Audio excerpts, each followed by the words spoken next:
more than 100 entries from coast to coast and the object unpredictability of dirt track racing, the annual Midwinter Chili Bowl may be the toughest race to qualify for. Consider hometown and race favorite Andy Hillenburg a year ago.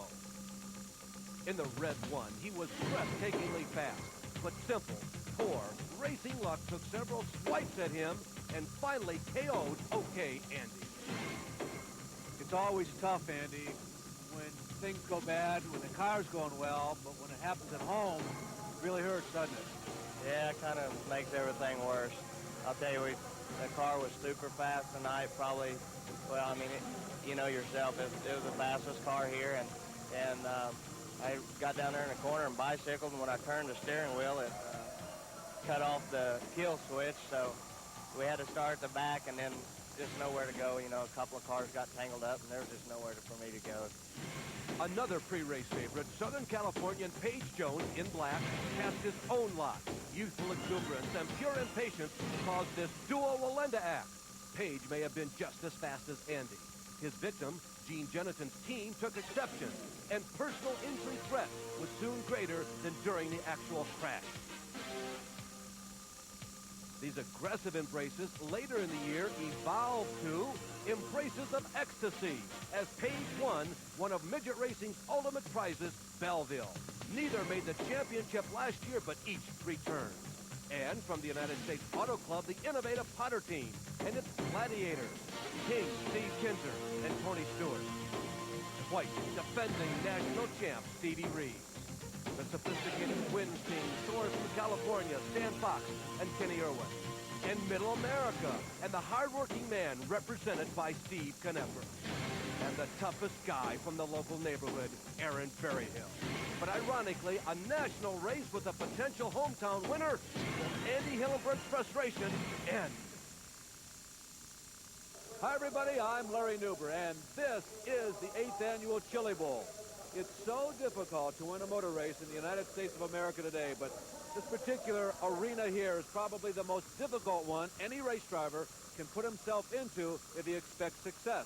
First of all, you have the changing nuances almost minute to minute of a dirt track. It's only a quarter of a mile, so it's a great deal the element of luck involved. There certainly is a big part of this in danger, and you have a week-long buildup of drama and suspense. And to top off all the other factors, over 120 entries. Yep, this is a pretty difficult race to win. Now, one man visiting the Chili Bowl for the first time is a former three-time national open-wheel champion, Larry Rice. Here are his impressions. Larry, it's not only the quantity of cars, but the quality of cars that makes this such a great event. I mean, there's 120 race cars here, and they're all very, very good race cars. Not only that, but we're on a quarter-mile dirt bull ring. That makes it doubly tough, doubly hard on the driver and the equipment. But on Thursday night, the man that had their number was none other than the guy right beside me, Paige Jones. Was it as hard as it looked? Oh, it's always difficult, you know, but the track held up real well on Thursday night, and, you know, American Racing Ellis just worked great, and, but Kinser and Hillenburg had to work a little bit harder than I did. The racetrack itself, it looks like it changes. How difficult is it to adjust to the changes? Well, the track here changes a lot. You know, it'd be fast for a couple laps on the bottom, and, you know, maybe someone goes up top, finds something, you got to go to the top and find something, and then might go back down the bottom. And, you know, that's where I think the World Outlaw Sprint Car guys have a real advantage. You know, they run 100 times a year, 150 times a year, and they're used to that. You know, I run maybe 50, 60 times a year, and that's, you know, a lot, but not as much as them. Hey, even though you did a tremendous job Thursday, you weren't exactly the most popular guy here Thursday night. You know why? Well, you know, I made my few mistakes last year, and, you know, people get down on you, and they think a lot of things are handed to me on silver platter. I work as hard as anyone, and, you know, we just do our best. It can go in one ear and out the other. Larry, this guy was awfully tough on this bull ring Thursday. I think he's going to be the same way again tonight. Thanks, Larry. A little more application on this format. Now, although 120 cars will race tonight, actually 14 of them are already locked into the championship final through a series of preliminaries on Thursday and Friday nights, including main events each of those nights. 14 drivers have their positions locked in. After the remaining 110 cars or so race tonight, only 6 will move on to the championship final. So this will be a very difficult one to move into. The third member of our broadcast team himself is still a currently active sprint car and midget driver. He's from Indianapolis, Indiana, George Wilkins. Thanks, Larry. Yes, it is very difficult to make the main event on Saturday night, but what seems to be even more difficult is keeping all four wheels on the ground. Last year we had over 25 flips. This year we're approaching the same number. With me is veteran sprint, midget, and dirt car driver Ron Schumann. Ron, why are so many drivers getting upside down? Well, a lot of it is just, the close quarters. It's a real small little racetrack, and you got a lot of real fast, good race cars, and the racetrack is capable of going fast, and you get a little bit of contact and trip. Ron, you've won some major dirt car, midget, and sprint car races. And last night you won the preliminary main. Tonight you're on the front row. What does the Chili Bowl Nationals mean to you? Well, it's another feather in my hat. I mean, I won Turkey Night, won Western World, won Pacific Coast, and won, the Hoosier 100. I mean, I won a lot of big races, and it's just another one to be in along with all the others. Well, Ron, we wish you a good, safe ride. Back to you, Larry. They assembled from 20 states, from Washington to New Jersey. The action will be stunning.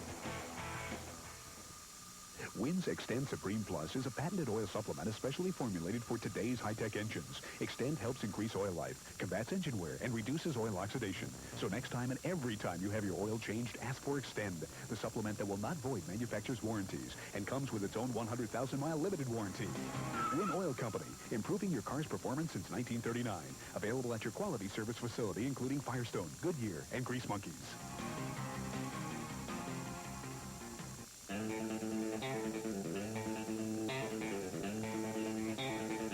The 1994 Chili Bowl Nationals are now available on video cassette. 2 hours and 40 minutes of non-stop racing action. Over 30 races, including 3 main events covering all 3 days of the 1994 Chili Bowl. The 8th annual event boasts one of the greatest dirt track races of all time. Andy Hillenberg, Paige Jones, Steve Kinser, Ron Schumann, T.J. Jones, Stevie Reeves, and over 100 other drivers battled it out for 3 days indoors and on the dirt at the Tulsa Expo Raceway. Don't miss the show. Order your copy of the 1994 Chili Bowl Nationals today. Send check or money order for $35 to Signal Incorporated, P.O. Box 470855, Tulsa, Oklahoma 74147. For credit card orders or more information, please call 918-369-2943. MasterCard, Visa, and American Express accepted. Order your copy today.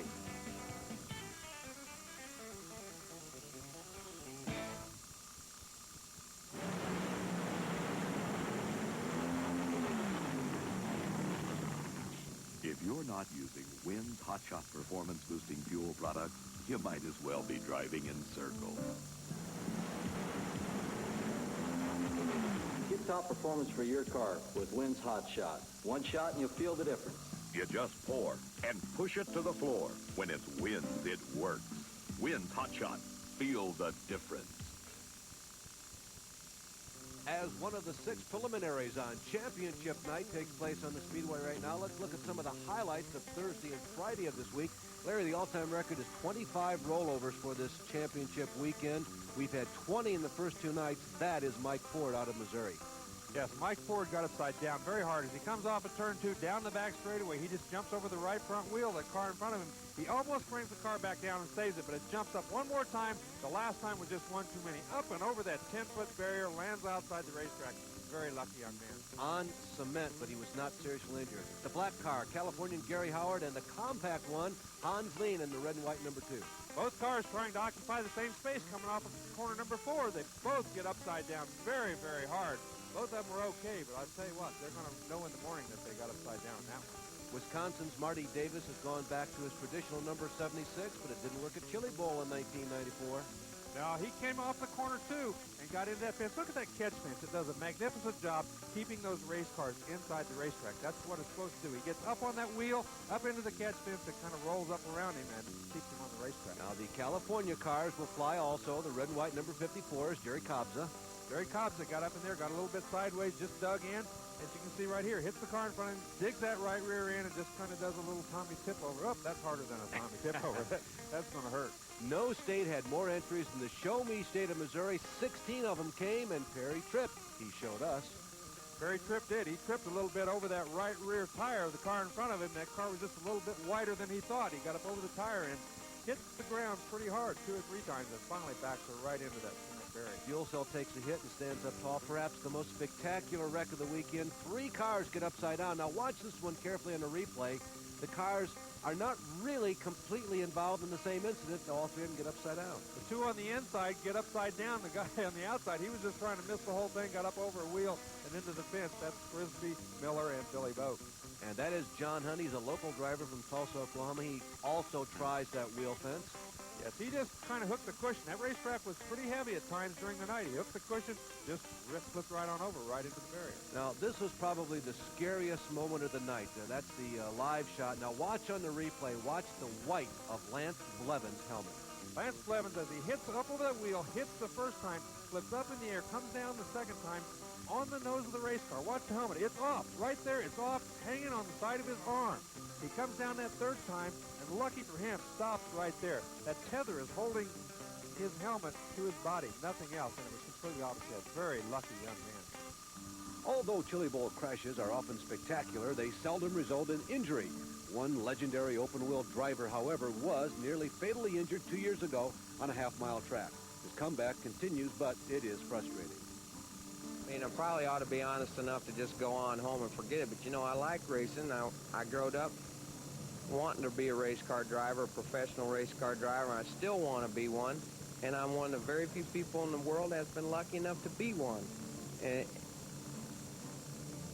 And I still like it. 4 months is a long time to lay in a hospital, it seemed like, and most of that all of the 3 or 4 months I was in there, I couldn't walk at all. I laid flat on my back, and I remember looking up at the ceiling a lot and getting pretty down about it.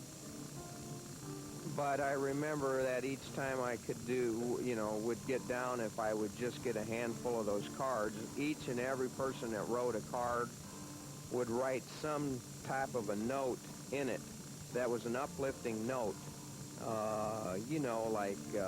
Hey, I'm no Doug Wolfgang fan. In fact, I'm from Memphis, Tennessee, and I like Sammy Swindell and can't really stand you, but you don't deserve to get hurt, and I hope you get better.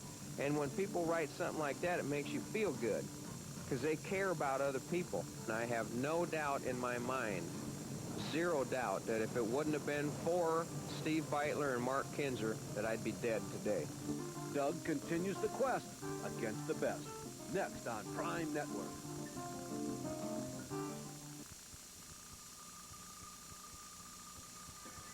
The total number of both engine and chassis configurations in contemporary midget racing is almost staggering. Here's Larry Rice. Midgets like we have here at Tulsa have the largest variety of engines of any kind of racing we've ever seen in history. We've got 4-cylinders, we've got 6-cylinders, we've got Vs, we've got inlines, we've got all kinds. We're even going to see an 8-cylinder engine later on in the year.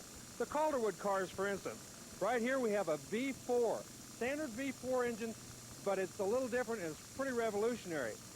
All along history of the last several years, the 4s have been inline, like this Gertie engine that they have in this car. This is based off a Chevrolet, but all these 4s, 6, and 8-cylinder engines are about 160 cubic inches and make over 300 horsepower. They make these 800-pound race cars go awfully fast. Well, I've always kind of been a loner in trying things of my own. And I saw the V6 run with Higman one time and saw a thing that I thought could be improved on and be something different for the sport. I even have a block of my own that I've made, but I haven't started messing with it yet because I didn't want 2 things to do at the same time. We've been developing the heads, trying to get them to where they're marketable. Well, the advantages of the V8 is it's a smooth engine. We can turn more RPM and get horsepower out of it at a higher RPM. So basically with the lower gear, you have more torque at the rear tires. On a 4-cylinder, you have a 4-inch bore, which is about this size right here. In our little V8 engine, we have a 2-inch bore, which is about the size of the top of this Coke can here. And even though the pistons are smaller, being that we can turn it tighter and we do have more surface area, it's back to the old formula like the guys in Formula One do. A 6-cylinder will beat a 4, an 8 will beat a 6. That's why they build V10s, V12s.